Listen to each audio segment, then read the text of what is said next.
Ascomycota. Hifa yang berbeda jenis berdekatan. Salah satu hifa yang dianggap hifa betina membentuk Ascogonium, dan hifa jenis lainnya yang dianggap hifa jantan membentuk Antheridium. Ascogonium dan Antheridium masing-masing memiliki sejumlah inti haploid. Dari Ascogonium tumbuh trikogen, yaitu struktur penghubung Ascogonium dengan Antheridium. Melalui trikogen terjadi perpindahan plasma dan inti Antheridium ke Ascogonium, sehingga pada Ascogonium terjadi penyatuan plasma dan terbentuk dua inti haploid yang berpasangan. Ascogonium kemudian tumbuh membentuk sejumlah hifa Ascogonium yang dikarion. Pertumbuhan terjadi karena pembelahan mitosis. Inti-inti membelah secara mitosis tetapi tetap berpasangan. Pada Ascomycota yang memiliki badan buah, kumpulan hifa Ascogonium yang dikariotik ini membentuk jalinan kompak yang disebut badan buah berupa ascocarp. Ujung-ujung hifa pada ascocarp membentuk ascus dengan dua inti haploid dikariotik. Dalam ascus kemudian terjadi kariogami yang menghasilkan inti diploid. Pada fase diploid ini sangat singkat karena kemudian inti tersebut membelah secara meiosis yang menghasilkan 4 inti haploid.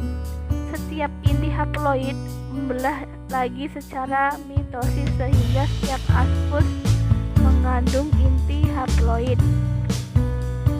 Pada dinding sel kemudian terbentuk distat 8 inti dan membentuk ascospora. Ascospora yang telah masak akan tersebar dari ascus yang pecah. Ascospora yang jatuh di tempat yang sesuai akan berkecambah dan menghasilkan hifa haploid yang baru.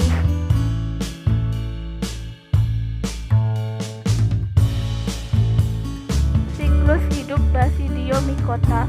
Hifa positif dan hifa negatif yang berinti haploid berkecambah dari Basidiopora.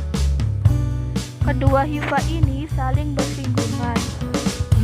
Plasmogami terjadi antara hifa positif dan hifa negatif, sehingga inti salah satu hifa pindah ke hifa yang lainnya dan membentuk hifa dengan dua inti haploid yang berpasangan. Hifa haploid dikariotik akan tumbuh menjadi miselium haploid yang dikariotik. Miselium dikariotik tumbuh dan membentuk badan buah yang disebut basidiokarp. Pada ujung-ujung hifa basidiokarp terjadi kariogami sehingga membentuk basidium yang berinti diploid. Inti diploid dalam basidium akan membelah secara meiosis menjadi 4 inti yang haploid. Basidium membentuk 4 tonjolan yang disebut sterigma pada ujungnya. Satu inti haploid pada basidium kemudian masuk ke dalam salah satu sterigma yang berkembang menjadi basidiospora. Jika basidiospora terlepas dari basidium dan jatuh pada tempat yang sesuai, akan tumbuh menjadi hifa yang haploid.